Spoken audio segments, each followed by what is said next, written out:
We have been hearing for years that Starfield is Bethesda's passion project, a game they have been wanting to make even before Morrowind had came out. If this game if this game is Bethesda's passion project, then I must say they had truly lost their passion. Plenty of reviewers are dragging Starfield for its technical issues.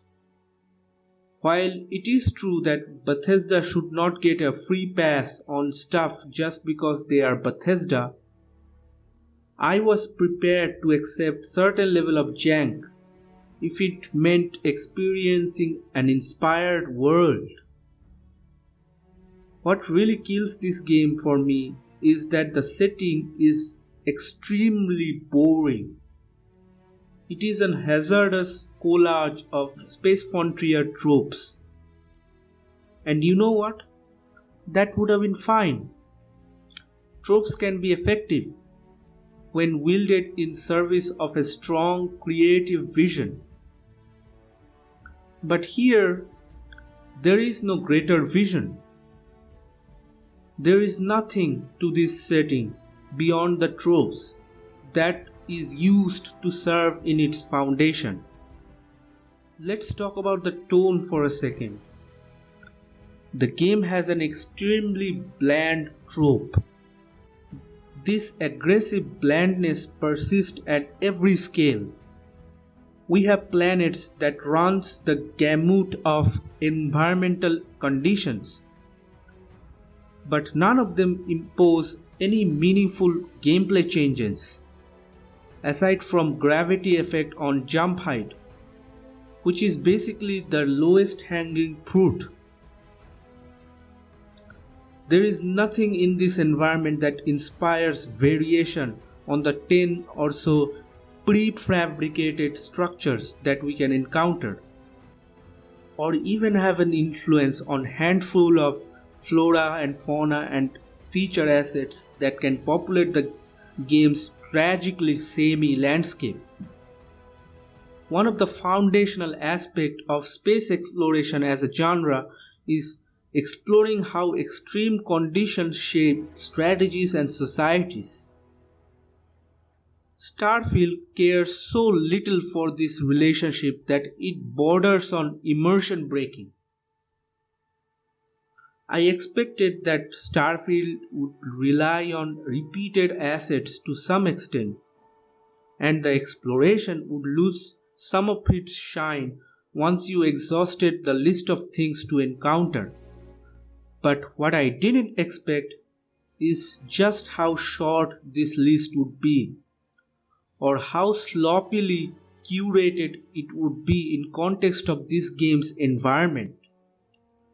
And that goes into the writing as well. The best thing I can say about the writing is that on a micro scale, it consists of grammatically correct sentences which could be plausibly be uttered by sane human being.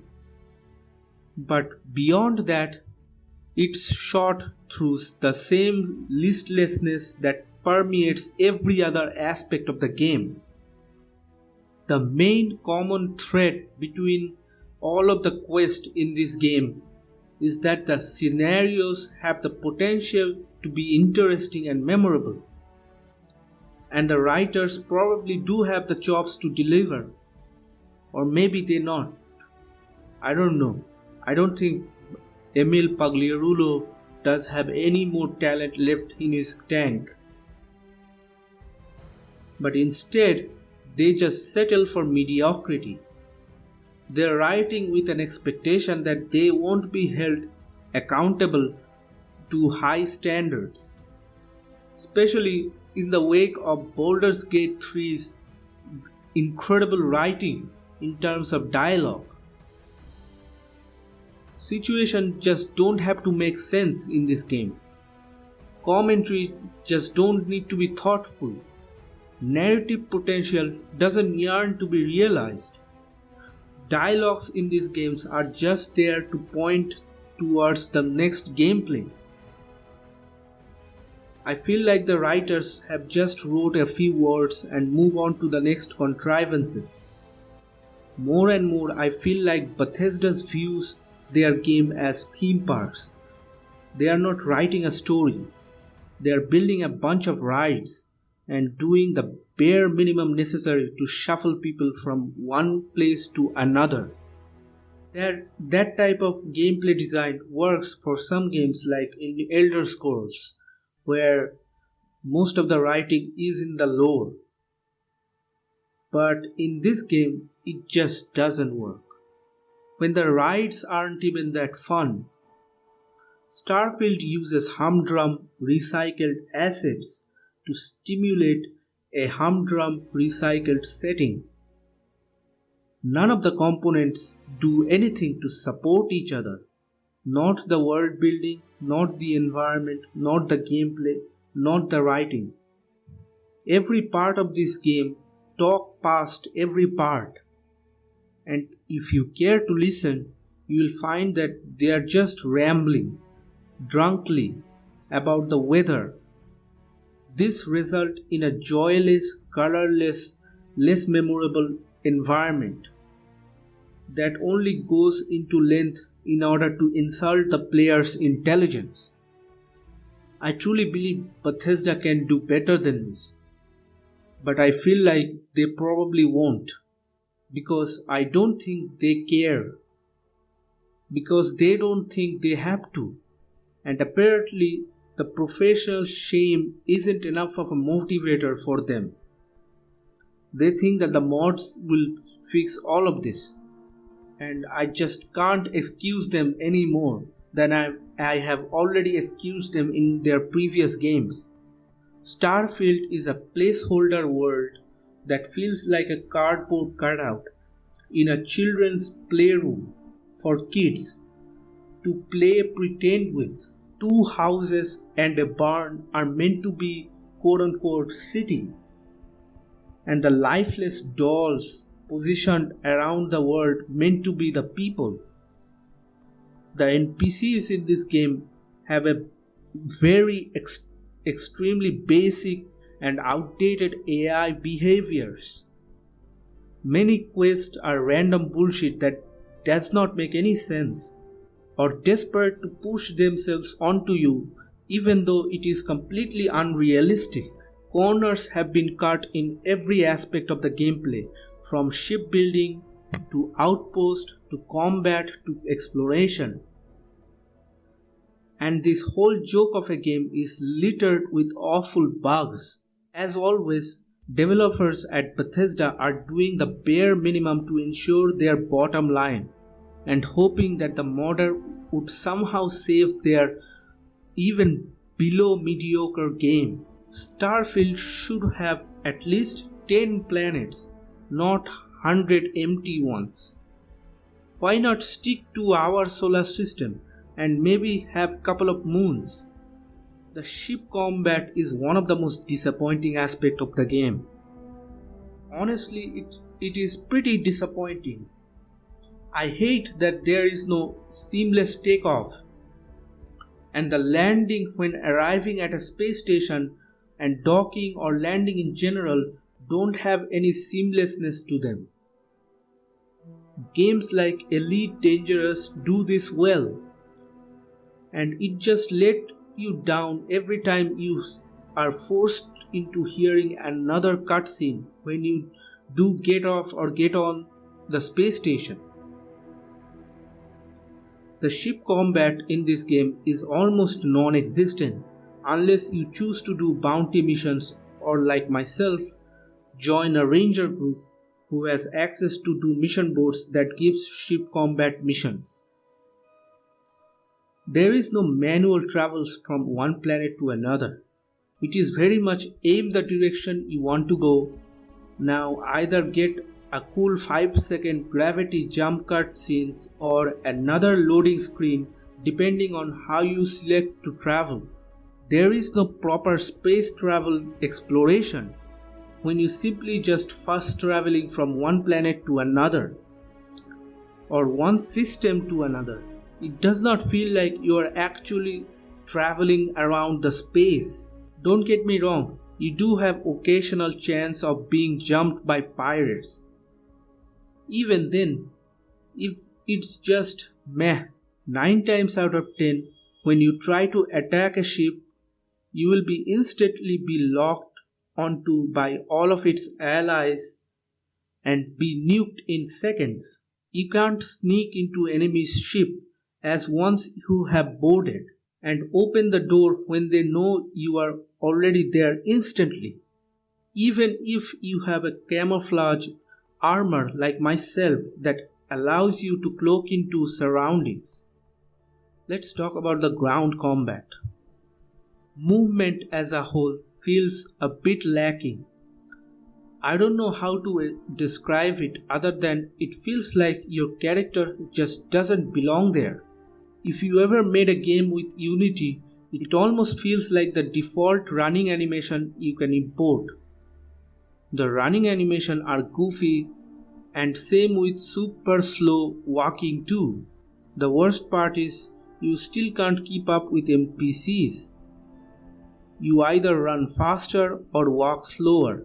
You can't match them. This is an issue in Skyrim, and this issue is still present now.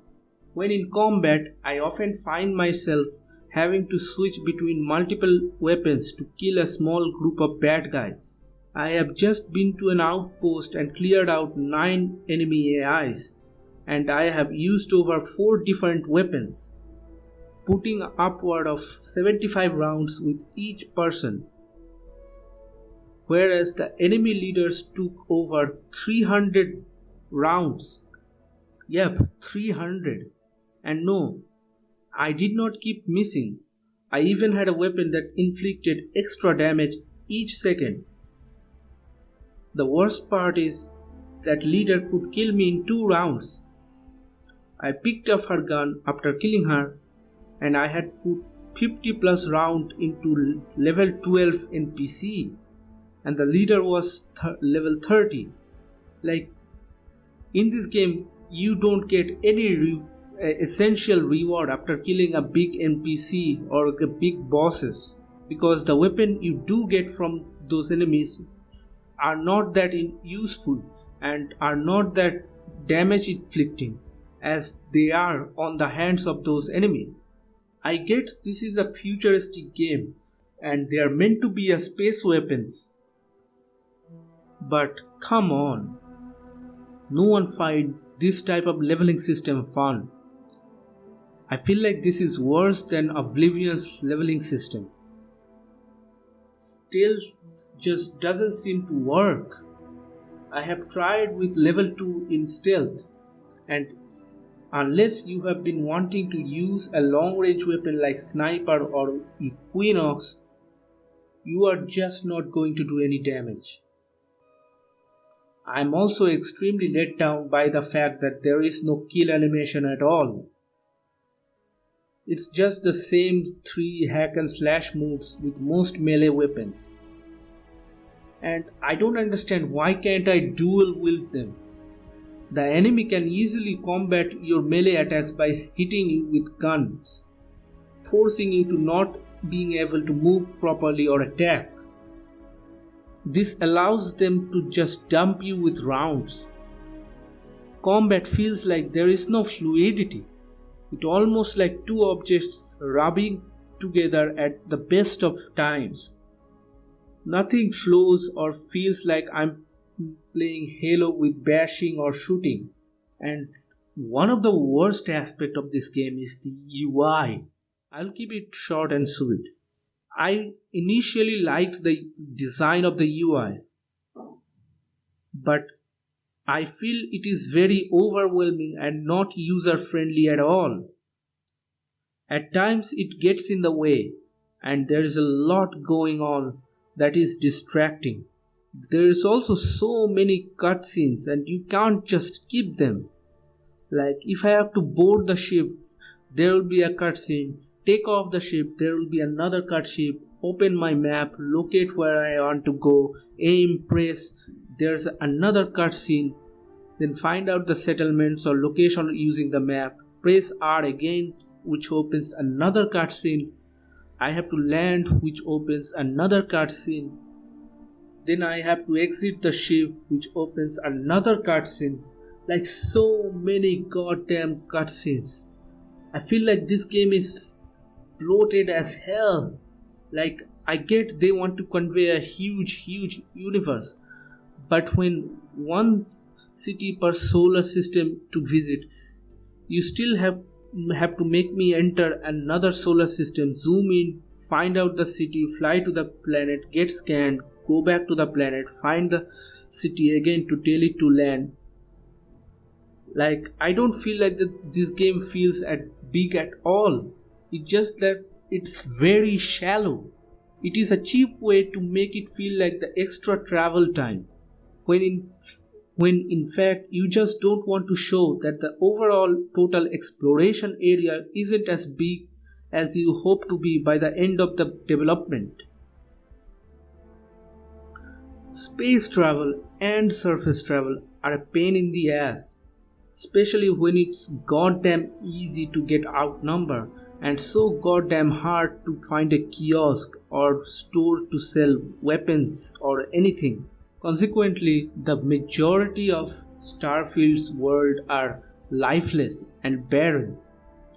It's so lonely in space. They're certainly scientifically accurate, but to borrow Whiteman's word, it would still make some player feel sick and tired. Even the livelier planets are largely procedurally generated, algorithmically laid out rather than handcrafted, with various resources and repetitive and semi-randomly distributed activities sprinkled throughout this monotonous terrain. No wonder the game's local planet maps are so featureless. Even if you can go anywhere, you mostly don't want to because you don't find anything worthwhile.